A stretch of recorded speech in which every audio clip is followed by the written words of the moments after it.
Standing by. Bill is a TV analyst, one of the best known in the U.S., editor-at-large of The Late Nighter. He's in New Jersey. Bill, good to see you. Your thoughts on where we stand right now?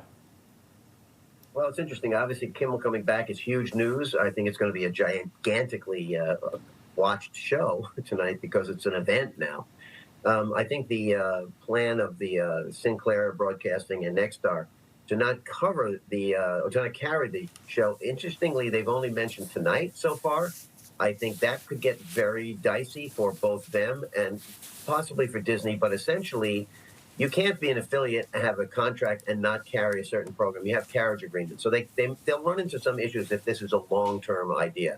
I think they want to make a point. I think they want to make a point that they didn't like what Jimmy said. And maybe that won't last either. I think it's very interesting that Disney heard from, a lot of people saying, if you do this, we won't buy your products, we won't go to your parks, etc. I also think Disney was recognizing this is probably a bad thing that was happening, that the government was trying to enforce them into a decision about their talent and what he could and couldn't say. And that's kind of un-American, which turns out to be exactly what a lot of conservatives have said, including conservative senators like Mitch McConnell and Ted Cruz, who said, yeah, we may not like what he says, but the government can't get in the business of telling him what he can do and not do on the air. I know that, major unions, both in television and Hollywood, came out against what Disney and ABC had done, so there was a lot of pressure. I wonder, do you think this is the end of the story? And I ask that, Bill, because, there will be conservatives who will be angry over what ABC and Disney have done. There's an open question, whether this is the end for now, but when Jimmy Kimmel's contract comes up, who knows? I mean, how do you think this is going to play out? Well, all those are interesting points. Obviously, Trump and the MAGA side of conservatives, they don't like losing or being set back. I assume they'll put a lot more pressure on the FCC chairman who initiated this, is a tremendous supporter of Trump,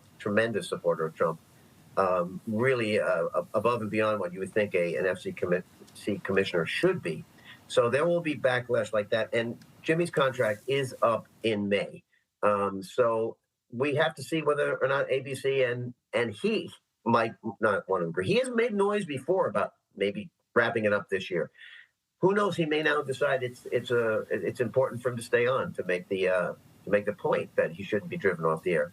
But it's not over. You're absolutely right. There's going to be more chapters to this story. Yeah, because, as bigger picture, Bill, I know you cover this closely, it's not just television. The Trump administration has launched lawsuits against the New York Times, the Wall Street Journal. They've gone after CBS, in this case, ABC. There's the issues they've got with Stephen Colbert, Jimmy Fallon, and the list goes on. It's sort of a full-scale attack, really.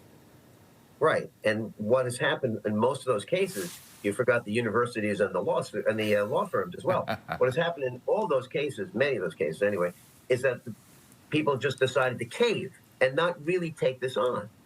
And Disney was in that position. What were they going to do? You mentioned the New York Times. The New York Times said, no, you want to sue us? We're going to take you right to court. The judge said it's a ridiculous suit, and he threw it out, at least for the time being. I think Disney had to make the stand here. Somebody had to stand up and say, this isn't right. We shouldn't be doing this. It's not in accordance with our Constitution. We have a First Amendment. We've always allowed people to say what they want to say, especially in a comedic context. We've always allowed satire in this country. So I think more than the backlash, I think it came down to principle here. Disney may have a long fight on their hands, but I think they have a lot of people saying they're on the right side of this.